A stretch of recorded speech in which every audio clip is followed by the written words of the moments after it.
Halo, di sini saya Devin. Sebelumnya saya akan menjelaskan materi pada kombinatorial. Pada kombinatorial terdapat 4 materi, yaitu faktorial, kombinasi, permutasi, dan peluang. Nah, di sini saya akan menjelaskan materi faktorial. Faktorial adalah hasil perkalian dari bilangan bulat positif yang sama atau kurang dari n. Notasi faktorial adalah dengan menggunakan tanda exclamation mark atau tanda seru diikuti dengan bilangan asli n. Rumus faktorial untuk bilangan asli n adalah sebagai berikut. N faktorial sama dengan n kali n kurangi 1 kali n kurangi 2 kali 3 kali 2 kali 1. Misalnya 4 faktorial sama dengan 4 kali 3 kali 2 kali 1, hasilnya 24. Next. Nah, berikutnya adalah contoh soal. Tentukan nilai 5 faktorial. 5 faktorial sama dengan 5 dikali dalam kurung 5 kurangi 1. 5 dikali 4 faktorial. Nah, 4 faktorial ini hasilnya dari 4 dikali 3 kali 2 kali 1, hasilnya 24. Selanjutnya 5 kali 24 adalah 120. Selanjutnya soal nomor 2. Tentukan nilai 2 faktorial dikali 3 faktorial. 2 faktorial dikali 3 faktorial sama dengan 2 dikali 1 dikali 3 dikali 2 dikali 1, hasilnya adalah 12. 2 faktorial ini berasal dari 2 kali 1, sedangkan 3 faktorial berasal dari 3 dikali 2 dikali 1. Selanjutnya yang terakhir, tentukan nilai 8 faktorial per 2 faktorial kali 5 faktorial. Rangka pertama, 8 faktorial per 2 faktorial dikali 5 faktorial. Selanjutnya 8 dikali 7 dikali 6 dikali 5 faktorial per 2 kali 1 kali 5 per faktorial. Ini dikarenakan angka 8, angka bilangan positif angka 8 itu sama dengan angka 5, maka hanya tulis begini. Untuk menghitungnya adalah 5 faktorial dicoret, lalu 6 dibagi 2. Selanjutnya 8 dikali 7 dikali 3 per 1, hasilnya 168.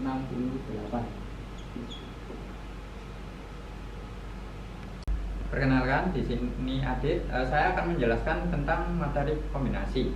Apa sih kombinasi itu? Jadi kombinasi adalah unsur-unsur dengan tidak memperhatikan urutannya. Pada kombinasi berlaku AB sama dengan BA. Nah, kemudian notasi kombinasi.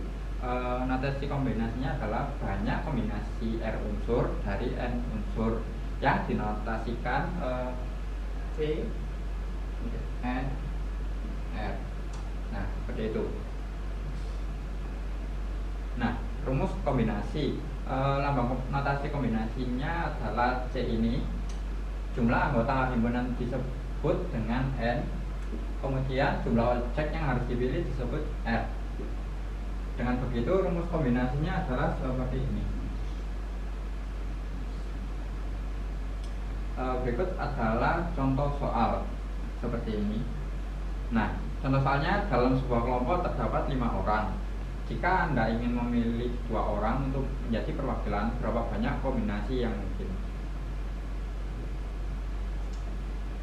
Nah, kombinasi dari 5 orang yang dipilih kita masukkan ke dalam N sini. Kemudian yang dipilih 2 perwakilan kita masukkan di sini. Nah, kemudian N faktorial ini kita isi dengan 5 tadi, dibagi 2 faktorial dalam kurung 5 kurangi 2 faktorial tadi. Kemudian kita hitungkan 5 dikali 4 kali 3 faktorial dibagi 2 faktorial tadi, yaitu 2 kali 1. Kemudian yang di 5 kurangi 2 tadi adalah faktorial. Kemudian 3 faktorial ini kita coret, tinggal 5 kali 4 dan 2 kali 1, hasilnya yaitu 20 per 2 sama dengan 10. Jadi ada 10 cara memilih 2 perwakilan dari 5 orang siswa. Cukup sekian.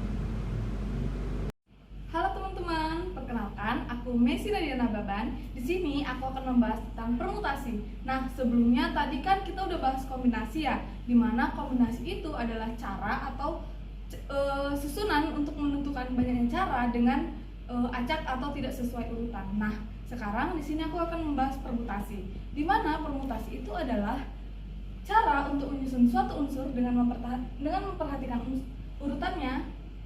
Jadi dapat dikatakan permutasi adalah alat untuk menentukan banyaknya cara. Oleh karena itu, kita harus memperhatikan urutan, maka posisi unsurnya itu tidak dapat dibalik atau ditukarkan. Operasi bilangan pada permutasi adalah huruf P.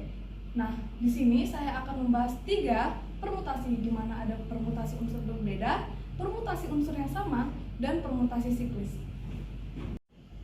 Nah, sekarang kita akan bahas mengenai rumus permutasi unsur yang berbeda, di mana rumusnya itu ada P, N, R sama dengan N faktorial per N kurang R faktorial, juga sama dengan N, P, R, dan P dalam kurung N, R, di mana P merupakan permutasi, N merupakan keseluruhan unsur, dan R banyaknya unsur yang diambil. Nah, tadi kan kita sudah membahas mengenai rumus dari permutasi unsur yang berbeda. Nah, sekarang aku bakal bahas contoh soal dari unsur permutasi yang berbeda. Nah, di sini seorang satpam bank ingin mencetak nomor antrian nasabah yang terdiri dari 3 angka. Jika nomor antrian tersebut tidak memuat angka yang sama, yang dibentuk dari angka 0, 1, 2, dan 3, banyak pilihan nomor antrian yang dibuat adalah, nah, dari soal diketahui N-nya adalah 4. Nah, N itu tadinya adalah keseluruhan unsur yang tersedia, di mana dalam soal itu nomor antrian itu dibentuk dari angka 0, 1, dan 2, dan 3, yaitu maka 4 N-nya. Lalu R-nya itu adalah 3, di mana si bank ini ingin mencetak nomor antrian yang terdiri dari 3 angka. Jadi dapat kita buat langsung PNR, atau bisa dikatakan permutasi dari N unsur R, yaitu P43. Jadi di sini 4 faktorial per 4 kurang 3 faktorial, 4 faktorial dari 4 kurang 3 didapat 1. Jadi langsung kita buat 4 kali 3 kali 2 kali 1 per 1. Karena ini sama maka dicoret, maka sisa 4 kali 3 kali 2, maka hasilnya akan 24. Nah, tadi kan kita udah bahas nih tentang permutasi unsur yang berbeda. Sekarang aku akan bahas permutasi unsur yang sama. Nah, apa sih permutasi unsur yang sama itu? Jadi, permutasi unsur yang sama merupakan permutasi yang memuat unsur atau elemen yang sama atau identik. Rumusnya itu adalah P sama dengan N faktorial per A faktorial, B faktorial, dan C faktorial, di mana P itu merupakan permutasi dan N merupakan keseluruhan unsur yang tersedia dan ABC merupakan unsur yang sama. Nah, tadi kan kita udah bahas rumus mengenai permutasi unsur yang sama. Sekarang aku bakal kasih satu contoh soal nih. Nah, contoh soalnya sebuah kotak berisi 6 jenis bola, di mana 6 bola itu ada 3 bola sepak, 2 bola basket, dan 1 bola voli. Jika bola itu disusun secara teratur dan dalam sebaris, berapa banyak susunan yang dapat dibuat? Nah, dapat kita lihat diketahuinya yaitu ada N6, ada 6 jenis bola yang terdiri dari beberapa jenis, yaitu ada A-nya itu ada 3, yaitu tadi bola sepak, B-nya 2, yaitu bola basket, lalu yang 1 tadi bola voli. Nah, yang ditanya banyak unsur yang bisa kita buat atau kita susun dalam sebaris bola-bola tersebut. Nah, maka rumusnya yang tadi yaitu P sama dengan N6 faktorial per 3 faktorial, 2 faktorial, 1 faktorial, di mana 6 dikali 5 dikali 4 dikali 3 dan dikali 2 lalu dikali 1 per 3 faktorial itu 3 kali 2 kali 1, lalu 2 faktorial 2 kali 1, 1 faktorial 1 kali 1. Nah, langsung kita buat 6 kali 5 kali 4 kali 3 kali 2 kali 1. Di sini 3 kali 2 kali 1 ini dapat dicoret, ini juga dapat dicoret. Nah, sisanya 2 kali 1, 1 kali 1. 1 kali 1 ini tidak akan mempengaruhi banyaknya nanti jumlah dari hasilnya. Maka ini tidak dipakai. Jadi sisa 2 kali 1, di mana 6 kali 5 kali 4 itu hasilnya 120 dibagi dari 2 kali 1 yaitu 2, maka hasil banyaknya cara yang dapat disusun dalam sebaris yaitu adalah 60 cara. Selanjutnya kita akan membahas mengenai permutasi siklik, di mana permutasi siklik itu digunakan untuk menentukan banyaknya cara menyusun unsur yang berbeda dalam kondisi yang melingkar. Nah, rumusnya yaitu P siklik N sama dengan N dikurang 1 faktorial. Nah, P siklik N itu merupakan banyaknya permutasi siklik dari N objek, dan N adalah keseluruhan unsur yang tersedia. Tadi kan kita udah bahas rumus mengenai permutasi siklis. Lanjut, aku akan kasih soal yaitu 4 orang anak yaitu Andi, Boni, Cindy, dan Dodi akan duduk secara melingkar. Tentukan banyaknya urutan duduk yang mungkin. Nah, dari soal kita dapat ketahui bahwa N yaitu ada 4, yaitu tadi Andi, Boni, Cindy, dan Dodi. Lalu ditanyanya adalah banyak urutan duduk secara melingkar yang mungkin. Nah, jawabannya dari rumus tadi, P siklik sama dengan N kurang 1 faktorial sama dengan N-nya tadi 4, maka 4 dikurang 1 faktorial adalah 3 faktorial, maka 3 dikali 2 dikali 1 per 1. Nah, 1 ini dicoret, maka dihasilkan 3 kali 2 adalah 6 banyaknya cara urutan duduk yang mungkin, seperti gambar di samping kiri saya. Halo teman-teman, kenalin aku Akila. Di sini aku bakal jelasin mengenai peluang. Jadi kita udah pernah nih dapat materi peluang, dan di sini kita bakal review ulang materi peluang. Jadi apa sih peluang itu? Jadi peluang adalah nilai kemungkinan. Jadi peluang kejadian yang memungkinkan terjadi atau muncul ketika dilakukan percobaan secara acak. Lalu peluang juga diterapkan nih pada kehidupan sehari-hari kita. Contohnya yang pertama yaitu membantu mengambil keputusan yang tepat. Yang kedua, untuk memperkirakan hal yang akan terjadi. Yang ketiga, untuk meminimalisir kerugian.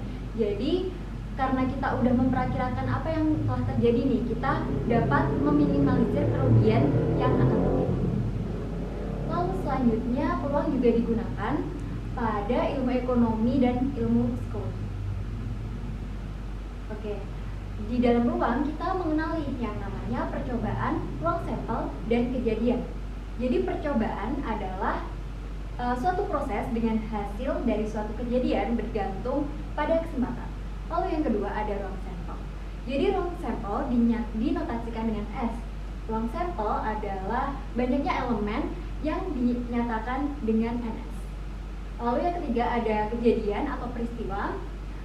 Adalah himpunan dari ruang sampel, biasanya dinotasikan dengan huruf kapital seperti A, B, C, hingga Z.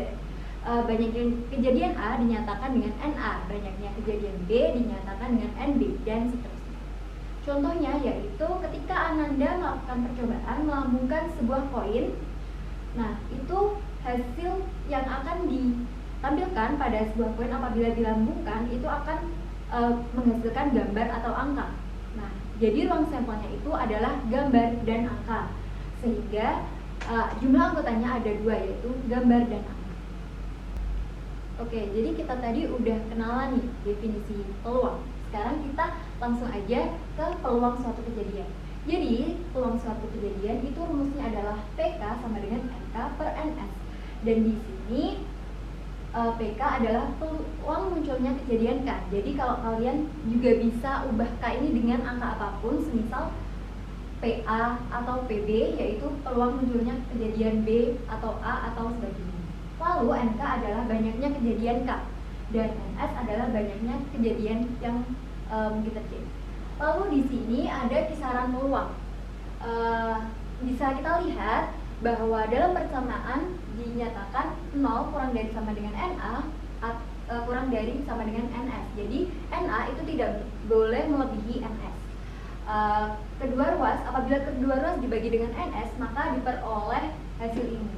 Nah, dari hasil ini dapat kita simpulkan bahwa PA sama dengan 0 adalah kejadian yang mustahil atau tidak mungkin terjadi. Lalu nilai PA apabila 1, maka peluang tersebut akan terjadi dan selalu terjadi. Oke, jadi di sini udah ada nih contoh soal. Jika A adalah kejadian muncul mata dadu berangka ganjil, tentukan peluang A. Jadi di sini diketahui bahwa mata dadu itu ada 6 angka, yaitu 1 sampai 6. Nah, itu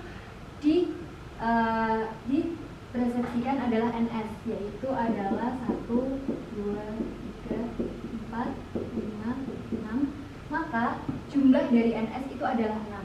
Sedangkan mata dadu yang ganjil itu ada 3, yaitu 1, 3, dan 5.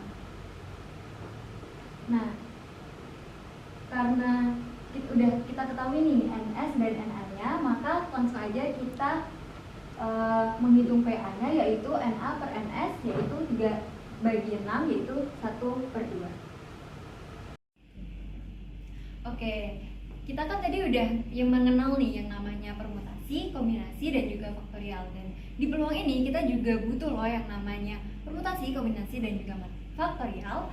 Contohnya yang pertama ada peluang dengan cara permutasi. Tahu kan permutasi itu apa? Yaitu peluang yang dicari dengan menggunakan cara yang berurutan. Contohnya di sini ada soal, ada 10 ekor kuda berlomba dalam sebuah pacuan. Tiap kuda diberi nomor 1 hingga 10. Tentukan peluang kuda bernomor 3, 4, dan 7 berturut-turut keluar sebagai juara 1, 2, dan 3. Karena berturut-turut, maka di sini kita menggunakan cara permutasi. Karena tadi kudanya ada 10, maka N adalah 10, yaitu 1 hingga 10. Lalu yang kedua yang ditanyakan adalah peluang kuda bernomor 3, 4, dan 7 berturut-turut. Jadi R-nya itu ada 3, yaitu 3, 4, dan 7. Nah, sebelum kita mencari peluang nih, kita harus tahu NS-nya dulu. NS-nya itu dapat diketahui apabila kita tahu permutasinya. Nah, di sini ada rumus permutasi yang telah dijelaskan sebelumnya. Nah, jadi N-nya 10, R-nya 3, dan kita bisa memasukkan ke dalam rumusnya. Lalu hasilnya adalah 720. Dengan kita mengetahui permutasinya, maka kita mendapatkan NS-nya, yaitu 720. Lalu peluangnya adalah NA per NS, karena dalam hal ini ada satu kemungkinan kuda yang bernomor 3, 4, dan 7 berturut-turut keluar sebagai juara 1, 2, dan 3, sehingga peluangnya adalah NA per NS. NA-nya 1 karena hanya 1 yang akan menjadi juara 1 atau 2 atau 3, sehingga 1/720, dan hasilnya adalah 1/720. Jadi kan di video sebelumnya kita sudah dijelasin mengenai cara mencari peluang dengan menggunakan permutasi. Nah, di sini aku mau menjelasin cara menyelesaikan peluang dengan cara kombinasi. Nah, pada contoh soal berikut ada sebuah kotak berisi 6 bola merah dan 4 bola biru. Nah, pada soal ini kita disuruh menentukan peluang terambil bola merah dan bola biru. Pada soal ini urutan bola belum diketahui, artinya bola pertama bisa berwarna merah atau biru. Nah, banyak cara mengambil 2 bola dari 10 bola yang tersedia menggunakan kombinasi. Nah, cara pertama kita harus menentukan N. N di sini adalah 10. Kenapa 10? Karena 6 bola merah ditambah 4 bola biru, dan R-nya adalah 2. Kenapa 2? Karena pada soal ini urutan bola yang diambil belum diketahui, artinya bola pertama bisa bola berwarna merah atau biru. Jadi ada 2 peluang kejadian. Nah, tadi kan sudah dijelasin cara menyelesaikan kombinasi. Caranya seperti ini. Nah, setelah ini kita akan mengetahui NS-nya adalah 45. Nah, kita misalkan semua kejadian ini adalah kejadian E. Nah, maka E-nya 24. Kenapa 24? Karena perkalian dari 6 bola merah dan 4 bola biru. Sehingga peluang terambil bola merah dan biru adalah PE sama dengan peluang E dibagi peluang S. Jadinya 24 dibagi 45 sama dengan 8/15. Baik, materi selanjutnya adalah frekuensi harapan. Apa sih frekuensi harapan? Frekuensi harapan adalah banyaknya kemunculan kejadian yang dimaksud dalam beberapa kali percobaan. Rumusnya adalah seperti ini. Ini adalah contoh soal tentang frekuensi harapan. Ada sebuah dadu yang dilemparkan ke atas sebanyak 36 kali. Jadi N-nya adalah 36. Yang ditanyakan berapa frekuensi harapan munculnya mata dadu bernomor 3. Karena pada dadu yang bernomor 3 hanya 1, maka NK-nya adalah 1 dan NS-nya adalah 6. Kenapa 6? Karena pada dadu ada 6 angka. Sebelum mencari frekuensi harapan, kita harus mengetahui dulu peluang kejadiannya. Nah, pertama, peluang kejadian adalah banyaknya kejadian dibagi banyaknya sampel. Jadi NK-nya adalah 1 dan NS-nya adalah 6. Jadi 1/6. Nah, kemudian frekuensi harapan adalah peluang kejadian dikali banyaknya N. Jadi 1/6 dikali 36. Hasilnya adalah 6.